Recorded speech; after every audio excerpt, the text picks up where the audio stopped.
Saudi আরবে মূলত যেসব দোকানে নাস্তার ব্যবস্থা বা বিভিন্ন ধরনের আয়োজন থাকে, এগুলোর মধ্যে যারা ইন্ডিয়ান কেরালার যারা অধিবাসী তাদের রেস্টুরেন্ট গুলোর খাবারগুলো খুব সুস্বাদু।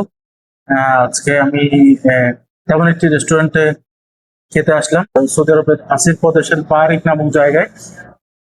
এখানে একটি কেরালা রেস্টুরেন্ট, তারা চিকেন মাসালা করে দিয়েছে, সাথে 3টি পরোটা দিয়েছে।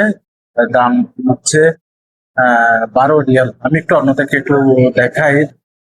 এখানে চিকেন স্পাইসি করে রান্না করে দিয়েছে, গরম গরম 3টি পরোটা দিয়েছে। এগুলো দাম 12 রিয়াল। শুক্র এখানে পেয়েছি আমাদের এলাকার এক ছোট ভাইকে পেয়েছি। এসো, তোমার নাম কি? আমার বাড়ি নিয়াজের পাড়া। নিয়াজের পাড়া নিয়াজের পাড়া বলে, এমনি মানুষে নিয়াজের টেক বলে। এরকম দরবসাটের চলে। লোহাগাড়া। লোহাগাড়াতে। এটা আমাদের লোহাগাড়ার এক ভাই চট্টগ্রামের, তাকে পেয়েছি। সে এই দোকানে চাকরি করে। কেমন বেতন, কিরকম ভালো বেতন, সব ঠিক আছে ইনশাআল্লাহ। কিরকম পাও? বেতন ধরেন আপনার এদিকে 2500 টাকা। 2500 টাকা। থাকা সব ওদের, থাকা খাওয়া ওদের, একামা খরচ? একামাইটা আমার বাইরে, একামা নিজে ব্যক্তিগত খরচ। বাইরের কবিল তো আমি বাইরে দোকান দেখছি। আচ্ছা আচ্ছা আচ্ছা।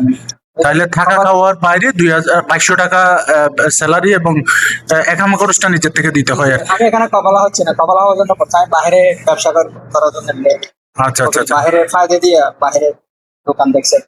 আচ্ছা আচ্ছা। এই দোকানে কতদিন? এই দোকান বেশি দিন হয় না, আমার 2 মাস। 2 মাস হয়েছে। চলছে যে আগে অন্যজন ছিল, এখন ওরা আচ্ছা একজনে নিছে। আচ্ছা আচ্ছা। আগে কি কিসের দোকানে জব করতেন? আগে এরকম রেস্টুরেন্ট ছিল, হ্যাঁ হ্যাঁ। বিভিন্ন রকমের বার্গার, এই পরোটা, ইদাম, এগুলি সবগুলি বিক্রি করছে। এখানে কেমন দোকানের বিক্রি কেমন হয় ডেইলি এগুলোতে? বিক্রি 3000 2000, এখন নতুন খুলছে তো। হ্যাঁ হ্যাঁ। আস্তে আস্তে customer পরিচিতি হতে একটু সময় লাগবে আর কি। এখানে মূলত কি কি আইটেম তারা বানায়? এখানে আপনার চিকেন আছে, বিফ আছে, বিভিন্ন বার্গার আছে, বিভিন্ন রকমের আসির আছে, বিরিয়ানি আছে, সব কিছু। আচ্ছা আচ্ছা আচ্ছা। সব মিলিয়ে মানে এটা হচ্ছে কাস্টমারদের যে চাহিদার উপর নির্ভর করে বানিয়ে দেওয়া। নির্ভর করে বানায়। আচ্ছা আচ্ছা আচ্ছা। তো যেটি বলছিলাম, এটি আমাদের এলাকার এই এক ছোট ভাইকে পেলাম। সে চট্টগ্রামের লোহাগাড়ারই সন্তান, এখানে চাকরি করে।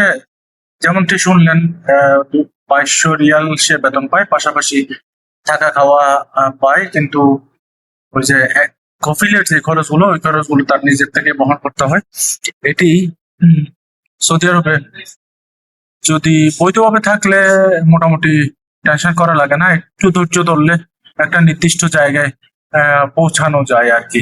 আমরা যে বিশেষ করে সৌদি আরবের বিভিন্ন এলাকায় ঘুরেছি, বিভিন্ন এলাকায় গিয়ে যেটি দেখলাম এটি হচ্ছে যে কি, সৌদি আরবে মূলত রেস্টুরেন্টটা ইন্ডিয়ান, কেরালা, আফগানিস্তানের কিছু মানুষ এবং পাকিস্তানের কিছু মানুষ, তাদের দখলে এই রেস্টুরেন্ট ব্যবসাটা বেশি।